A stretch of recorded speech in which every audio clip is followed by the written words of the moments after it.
There's love, there's sex, there's desire, there's fear. And as a storyteller, that's so true. This is actually a very funny story. Yes. You go into a Marvel set, you're expecting to see Thor. Right. He's not He's there. not there.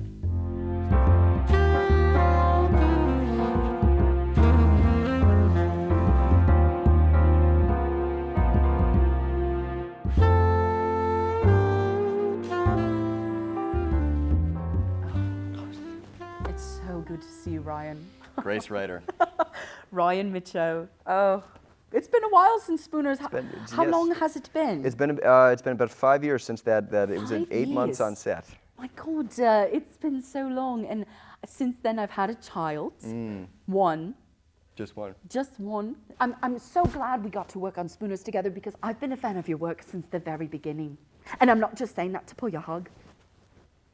That means the world to me. Of course. Can I just ask what specifically you knew me from? Oh, yes, of course. The sort of morbid commercials you were in as an early tween, 12 to 13, I imagine. And you were sort of like rebellious boy, sort of the Febreze commercials. And I am quite honestly deeply embarrassed to ask this, but I did not realize that you were British at the time of filming. Because you had an American accent on set the whole time. I did because I'm American. Yes. Yeah. So, so you're, okay. No. So, no, I understand why you're confused. I am American. I'm from Chippewa Falls, Wisconsin. I worked with a dialect coach because I knew we were going to be doing press. Oh, okay. So the accent I'm doing now, an accent you're hearing now, is for the press tour. That's amazing. So tell me, how did Spooners find you? This is actually a very funny story. Yes. I was actually at a coffee shop and I got an email with the script. Wow. Really? Yeah. What were you drinking? Hot tap water. Nice lemon? No, what? Really? Well, it is better. It's better. It's more purified, and you don't have to go back into the kitchen and heat it yourself. Oh, interesting. What I'll have them do is I'll have them. You're familiar with the dishwasher. I think, yes. Yeah. When you put dishes in a dishwasher, they're hot when they come out, right? And so sometimes when the dishwasher fills up, if you open the dishwasher at that time, you can take out the cup filled with water. Oh, I see you're drinking dirty dishwater. It's for the It's for the boys. So I was doing that almost all. On Spooners? No. Oh, to prep? Yeah. Wow. My prep period was, because I remember I got the email June of 2017. I took that 4-year period just to prep. Wow. Just memorizing lines. Memorizing the lines. That's amazing. And then so from 2021 to 2025, just dropped it. Completely removed it from my mind. That method is so interesting. And you went to school for this, or was this strictly from the hip? Engineering Community College. Engineering Community College. That's what I love about you. You're a real person who's just acting. You are playing the new superhero in the new movie that's coming out. That's right. Yes. And you're not a superhero. You're just a guy who's playing a superhero. That is one of the more interesting things I've learned from this whole process is Right. you go into a set, right? You go into a Marvel set, you're expecting to see Thor. Right. He's not You're there. not there? Yeah. Now I'm curious. Has anything from the technical engineering college transferred over to acting? Has that informed your performance or anything? I'm very proficient with any sort of building. Yeah. So sometimes I was a bit of a prankster on set. Oh my gosh! Don't As even. you know. Oh my gosh! Yes. And there were times when I would build. Have you played Rainbow Six Siege? No. I would actually barricade the crew into their for where days. they would eat. Yeah. I remember that because I remember I came to set and I said, "Oh, maybe I guess today's not the day we're shooting," and I left, and I didn't hear the screams coming from the upstairs. Soundproofed. Yeah, and who do you think was the biggest prankster on set? Because you were a prankster, but I think there was one. I think we're both thinking the same name.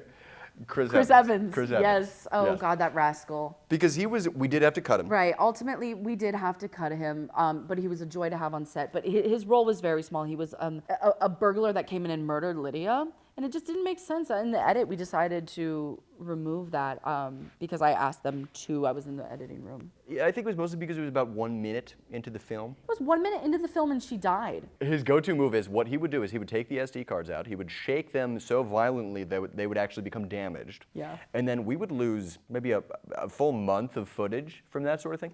Yeah. It was good for morale, though. It was. I think a lot of people don't understand on a film set, there's tension.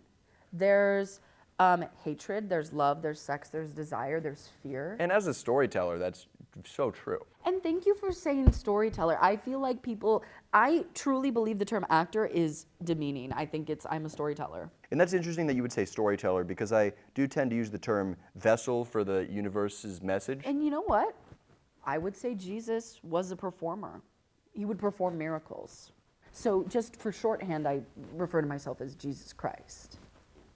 So starting to think about how you got your start, Yeah. how did you get that first big break? Well, I grew up around the industry, growing up in Chippewa Falls, Wisconsin, it's all around. You don't have to tell me. Yeah, and so my father, sure, yes, head of Paramount, whatever. But the thing is, I'm talented, right? That's ultimately the first thing is I'm talented, and he knew that. Being the head of Paramount, he can sort of suss that out. So I did a lot of pageants growing up to get From what I understand, he's been very good at within your family Yeah, finding talent because yeah. so many of those, right? Your aunt, famous My aunt, actress. yes. And a lot of them, at face value, you look at them, you say, horrible actress, horrific actress. Yeah. But he looked past that. You look right? past that. Really, when you're on a film set, they become your family, and so it's just easier to fill it with family.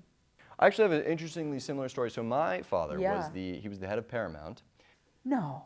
Yes, and he actually put me in some acting class. Again, head of Paramount, but that doesn't mean much, Of right? course not. No. So he no. put me in some acting classes, It and then doesn't also open as many doors as people think. no. So he put me in some acting classes, and then he cast me in the lead of the Marvel Iron Man reboot.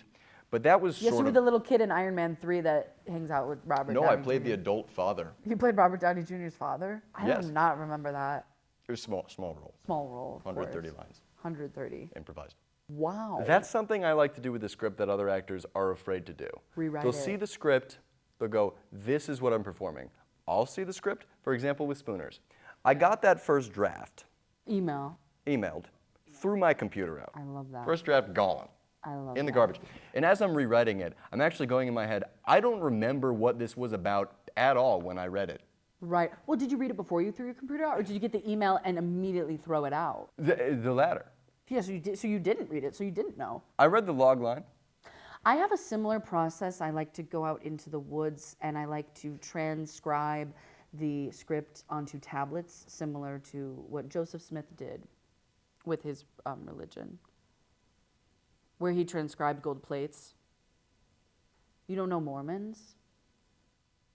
And we can sit here for days Yeah. and talk about, I had a friend in the industry. I know one of my good buddies had, for example, people talk about nepotism. My good buddy, his uncle was a PA on one of the Star Trek films. All of a sudden, 30 years later, he's got a background role, and you're saying that's everybody has something. Yeah. And so when my father made it very clear to me, I'm not gonna use this to. You're not gonna have easy steps to the top. For example, he said, you have to go to college. I said, I don't want to go. He said, you have to. You need to get that education. And so I was forced to go to USC for 8 years. Wow. And I was forced to then drop out and go to NYU for following 6 years. Wow. How old are you? That would put me at 33. Wow. I did not know that. Yeah. So when I was staying in the Micho building at USC, I had a lot of time to reflect on privilege, right? Yeah. Who gives this to you? Who gives it And to you go, the universe. Yeah. Some people are selected to be successful and others are not. Some people are born to be successful and some people aren't. Yeah, that was my main takeaway from college. Wow, that's amazing. Now let's get into a little bit of Spooners because a hot topic in Hollywood is Grace Reiter. intimacy. Ryan Micho. A hot topic right now in Hollywood is intimacy coordinators.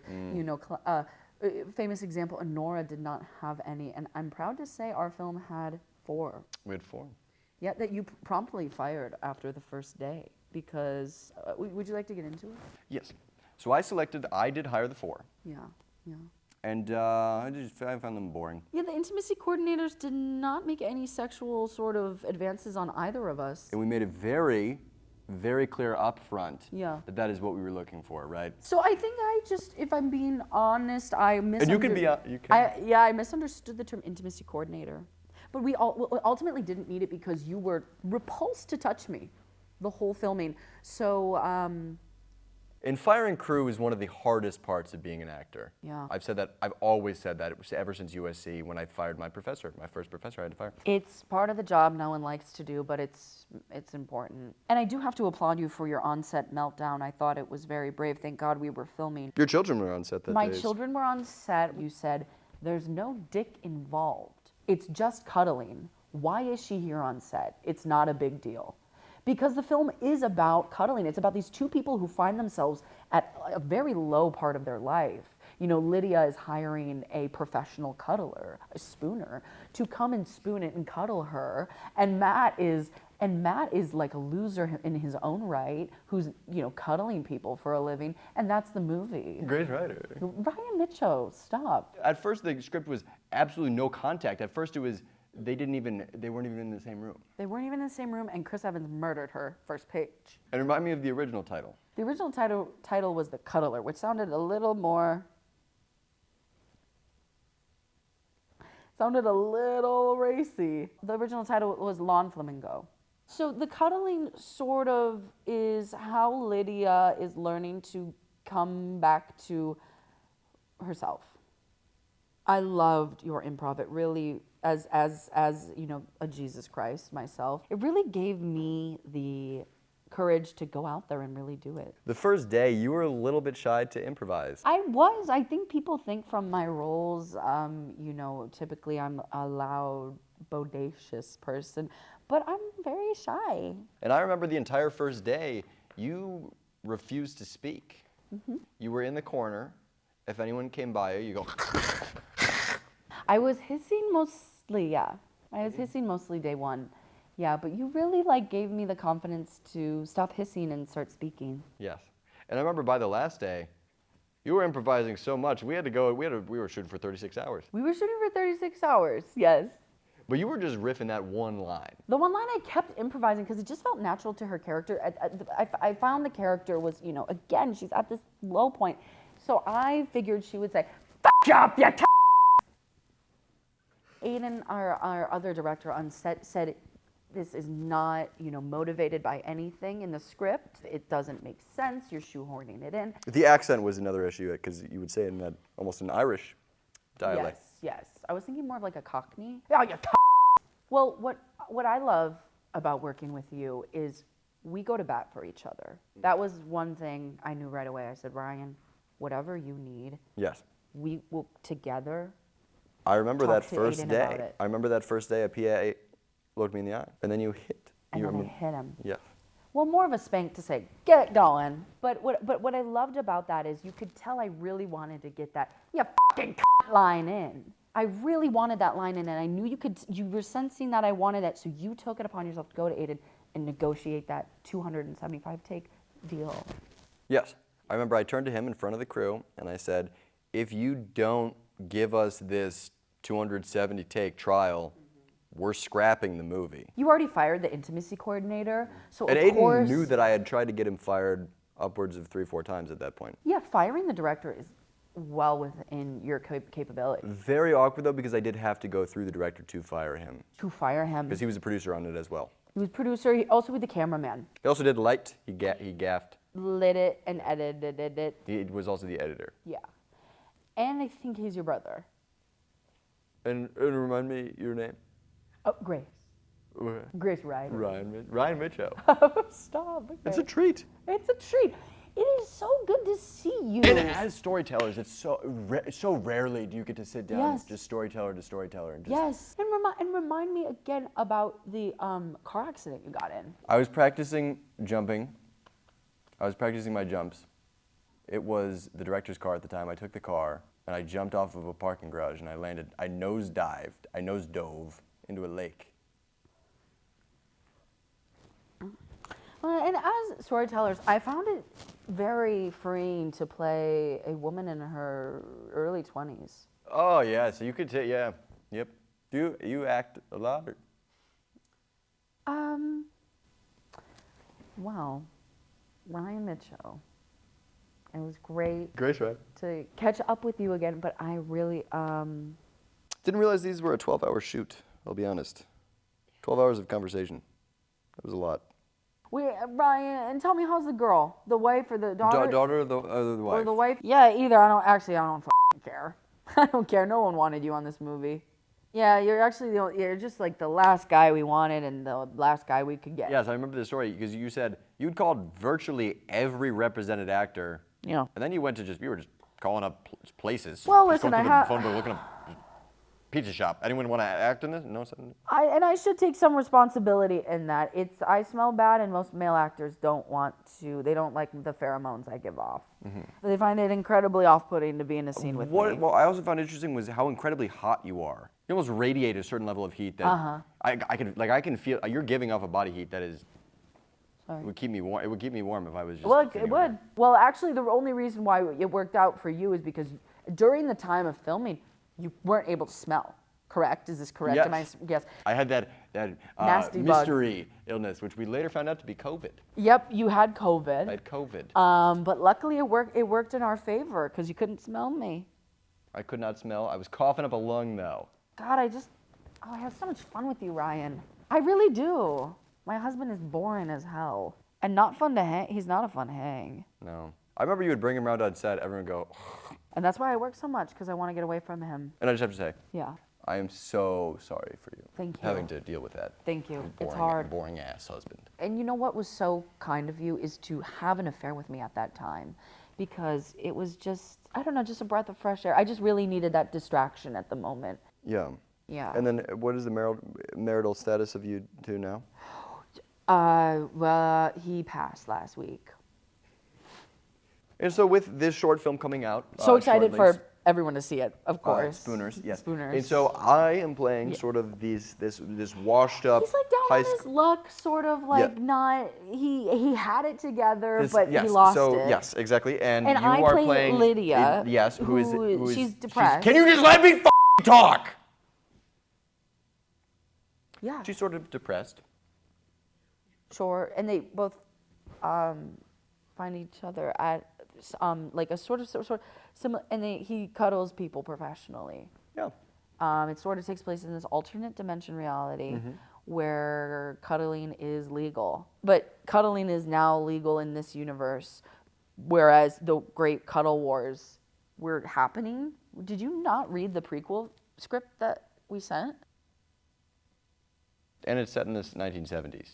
It's around the 1970s. It's not totally, said or stated blatantly, although it is in an alternate dimension reality. Their 1970s is our 2020s. Yeah. Ryan Micho. Great Reiter. Well, this was so amazing. I'm so excited for everyone to see the short film, of course. Yes. Please see it in theaters. Please see it in theaters. Support your local theaters. It's not in any, but I would if you can. Oh, I wish it was. No, it'll be on YouTube. God, we used to be real film actors, doesn't it? Okay. All right. Well, I'm getting out of here. Okay.